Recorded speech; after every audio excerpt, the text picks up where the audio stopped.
Welcome to How to Save Your Marriage with Nicola Beer, a full show of tips and practical strategies to repair, rebuild, and strengthen your relationship. If you are currently stuck, wondering if your marriage can be saved, or you want to save it but don't know how to go about changing it, this show is for you. To book your free marriage strategy session with Nicola, get the free marriage ebook or donate. If you are enjoying the show and want to help keep it flowing, visit www.nicolabeer.com.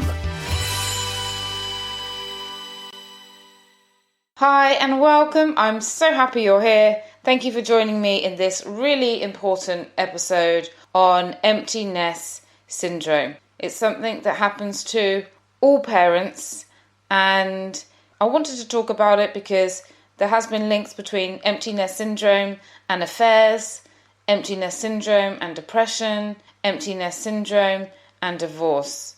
And so in this episode I want to cover how to prevent this, how to change this, and what to do.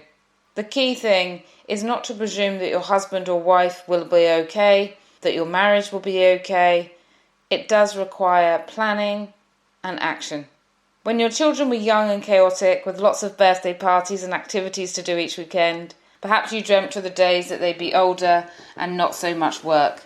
Perhaps you dreamt about sleeping full nights without having to attend to children or being able to sleep in on Saturdays. Perhaps you wished for the sulky teenage years to be over and life to be drama-free, thinking about all the things you could finally do for yourself. Hopeful that when that free time came, you'll be able to relax and enjoy the freedom and choose how to run your day. The problem with this kind of thinking, though, is that most people don't anticipate the impact on the marriage when the children move out and the house is back to just the two of you.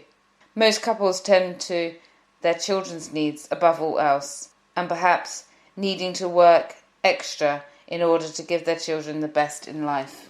Whatever happens is the parents get so busy they spend their less time as a couple and more time just getting everything done.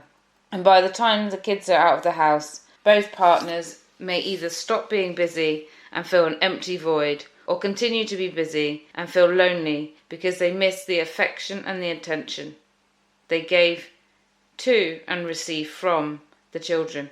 Feeling lost and low after children is known as empty nest syndrome. Transitioning to an empty nest is often harder than most parents realise. This is not only because it's an incredibly big change to get used to after so long, but also because empty nest syndrome affects relationships. For example, the silence in the home may be unbearable and the distance between the couple may be more obvious. If one in the marriage was doing a lot more of the caregiving than the other, they may feel lost, not knowing who they are or what they want to do next in life, or what even makes them happy. Living without a purpose is horrible. Not knowing who you are and what you like is horrible. And it's the first thing that I focus on with individuals, because you cannot have a happy marriage if you're not happy in yourself, which is why I always work with couples individually first and then together, individually and then together. And the reason that I follow that format is because if you think about it, we can never really change a relationship. We can only ever change how we show up in a relationship. And if there is a lot of negativity, low self-esteem, a sense of confusion, feeling empty, then we need to take actions to look after ourselves, to put positivity back in our life, to be happy in our own skin, to have a great relationship. So with somebody, I will also explore their passions, their interests, what they value most in life, and what they want for their future. Sometimes it's to start a new business or find a job they love. For others, it's about charity work and giving back. Some men and women decide that they're going to take on a personal fitness challenge, or they want to learn a new skill, a new language. And we really go through this in detail. And then it's what aligns the couple. What do you want for your couple? What are you desiring? And how do you want the next 10, 20, 30, 40 years of your life to look like? And this must be addressed for the symptoms of the empty nest syndrome to subside. as a consistent low mood in one or both parties can lead to taking out frustrations on one another or simply avoiding each other. And this causes more heartache and pain, leading to further breakdown in connection. Sometimes the empty nest syndrome can magnify problems that couples already have with no children to hide behind. Couples cannot escape their differences. I have men and women come to me questioning if they want to stay married anymore. Some state that they've waited it out for the children and want their own change, to be selfish, as they call it, and live a life for them. Others are just utterly confused. They wonder if their marriage is enough to keep them happy, and this can cause a lot of extra pressure on the relationship. Often husbands and wives underestimate the grief and emptiness can bring. Many unfortunately get depressed and become stuck in depression as they hold on to it, as it numbs the pain. Because when we're depressed, we're not feeling the sadness, the anger, the emptiness, the loneliness. We're just numbing ourselves. And sometimes people resort to other things to numb themselves. An obsession or an addiction to TV, alcohol, and other addictive behaviours. It's not all doom and gloom for couples though. Some marriages thrive after children leave home, as there's more space and time to give each other attention, appreciation and affection. The difference is using the emotional pain to grow together rather than grow apart. Emotionally supporting one another through the change. Investing time and energy to organise and do fun new things. And that's why it's often a very critical time that couples come to me and they want to move forward. They want to reignite their passion. They want to redesign the relationship, redesign the family commitment to become couple commitment, share their dreams and ideas for the future. And this is one of my favourite things to do. Helping couples to rebuild a relationship after children have left the home is really exciting and really powerful. I really enjoy helping couples to repair after an affair as well, because in both circumstances it's about rebuilding something, recreating something. You have the foundations because you fell in love with each other for a reason. You have a history together. You share the children together.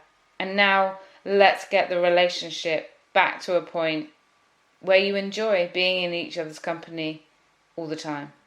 It's really important to be proactive if you do want change in your life. So do feel free to get my 7 secrets to fixing your marriage. It's a great 7-step guide into changing your life. And you'll also get lots of email support with me after that.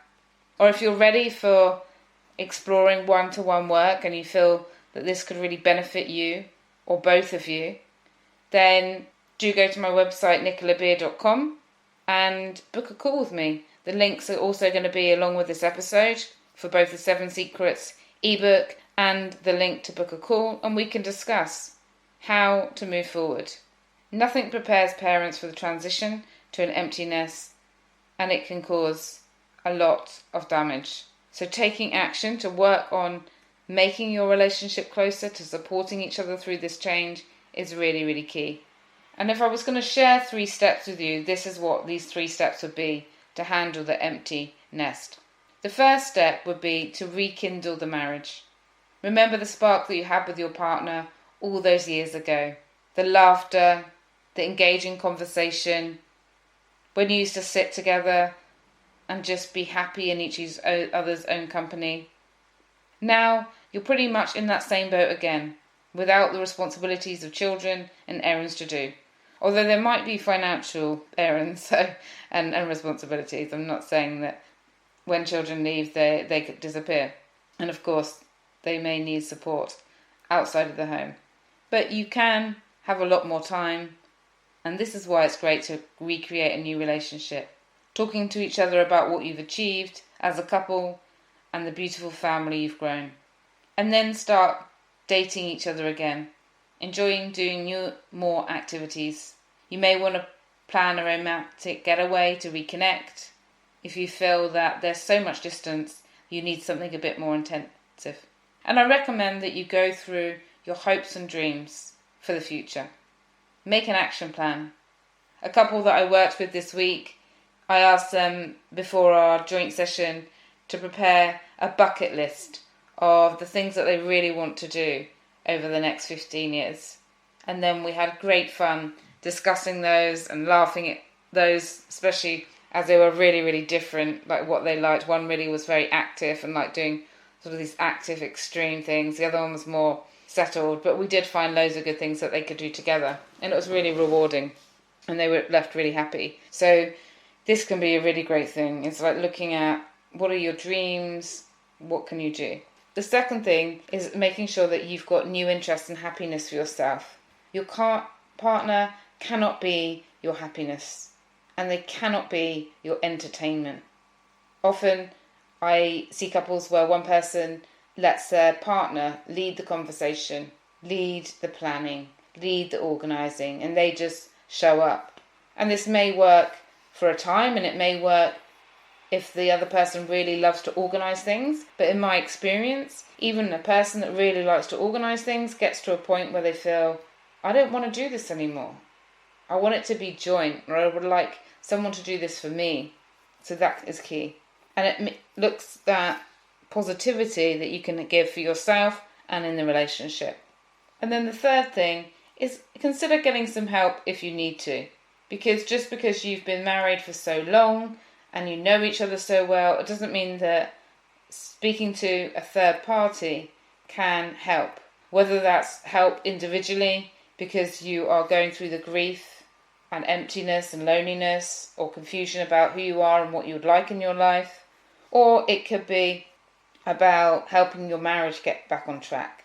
Letting go of negativity and resentment is one of the main things that I do in the program that I work with. So maybe getting some help with that if you're feeling that you have negativity and resentment, or rebuilding connection, doing the actions to rebuild that connection, and then having compassionate, engaging conversation. Those are the three key things that I always focus on in the couple programs that I work with. And whether you work with someone or you buy a program that covers this, for example, my audio program covers these 3 steps: connection, letting go of resentment, and compassionate communication. I'm sure there are other products out there as well that may cover some relationship enhancing step-by-step guides. And that's what's needed, something systematic. Because it's great to listen to podcasts and it's great to read books. But really, what a lot of people need is not more information, but action steps. Because these days we're bombarded by information. If you look on the internet, you'll find thousands and thousands and thousands of articles on relationships. Hundreds probably on empty nest syndrome. And reading is one thing, listening to this podcast is one thing. If you're not taking any action other than this, which is a good action by the way, because it's definitely better than burying your head in the sand and doing nothing. But if all you're doing is listening and there's no follow through, there's no discussion, there's no plan, there's no dreams, then often the frustrations and the distance and the issues can just stay clear. And I had a couple of weeks ago who we did the couple program because they recently said goodbye to their last child going off to university, and they had 3 children. And we did the program, and they said that it was the best investment they ever made. Planning out and aligning yourself for another 40, 50 years of happiness is worth the energy and the investment to have a happy life, have a happy retirement. You don't work all your life just to provide for children. It's about living your life for you as well. And this couple thought that divorce was their only option before we started going through how to rebuild and recreate a new relationship. So if you're feeling at a crossroads, either yourself, you are feeling lost, empty, confused, or you're worried about your partner who is showing signs of this, or you're worried about your relationship, or you're suspicious of an affair happening because of emptiness syndrome, then do reach out to me and you can book a 20-minute marriage support session and I'll cover some steps you can take straight away. Or you can get my audio program, which is available on my website, nicolabeer.com. And as I mentioned, you can also get the free 7 ebook to secrets to transforming your relationship. From my heart to yours, thanks you so much for listening today. I can't wait for you to join me in the next episode. Take care. Bye. Thank you for listening to How to Save Your Marriage with Nicola Beer. To book your free marriage strategy session today, you can visit www.nicolabeer.com, where you can also get the free marriage fixing ebook, request a topic for the show, and make a donation if the show has been of benefit to you and you want to help keep it going. We wish you an amazing love-filled day ahead.